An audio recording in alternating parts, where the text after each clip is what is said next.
Johnny Tremain, Chapter 3, Part 2. Before we begin reading, a couple questions to guide your thoughts. Number 1, what is Mr. Tweedy's significance to the Lapham household? And number 2, why does Johnny dislike Mr. Tweedy? And so we begin Part 2.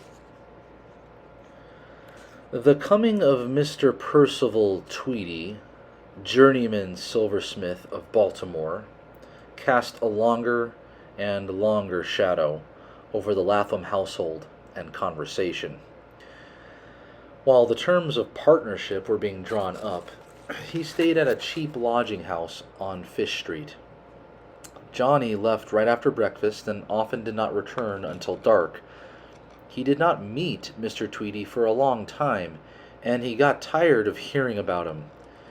Mr. Tweedy was ready to sign the contract of partnership Mrs. Lapham had drawn up, and Mr. Tweedy would not sign.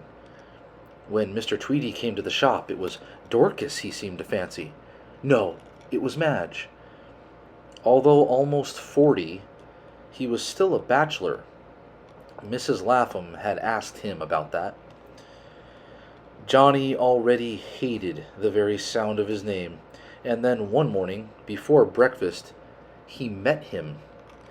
Mr. Tweedy was diffidently standing about in the shop, hoping Mrs. Lapham would ask him to breakfast. He was fingering a pocketbook sent in for a new clasp, and his stomach was rolling from hunger. "Heh!" said Johnny rudely. The timid creature jumped like a shot rabbit and dropped the pocketbook. "What are you doing here?" the boy demanded, pretending he had caught a thief. Mr. Tweedy swallowed twice, his Adam's apple rising and falling with emotion, but said nothing. "Are you a thief, or are you that Tweedy man I've heard tell of?" "I'm Tweedy." "I'm Johnny Tremain." "You don't say." "I'll tell Mrs. Lapham you're here for breakfast." "I just happened by. Just thought I'd come in." He had a queer, squeaky voice. Johnny disliked him even more than he had expected. Such impotence, such timidity in a grown man irritated the boy. "Oh, come out with it flat," he said. "You've been getting your dinners here free for 2 weeks, and now you're feeling out for breakfast. I don't care, not me, but I'll warn the women to put on an extra plate." The man said nothing, but he looked at Johnny, and the look of bleak hatred amazed the boy. He had not guessed Mr. Tweedy had that much gumption in him.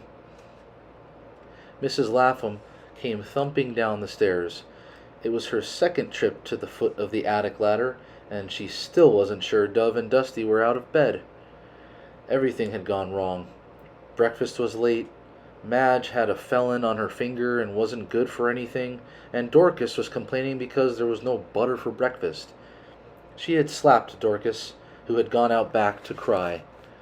How easily, smoothly everything had gone in the old days, before Johnny got hurt.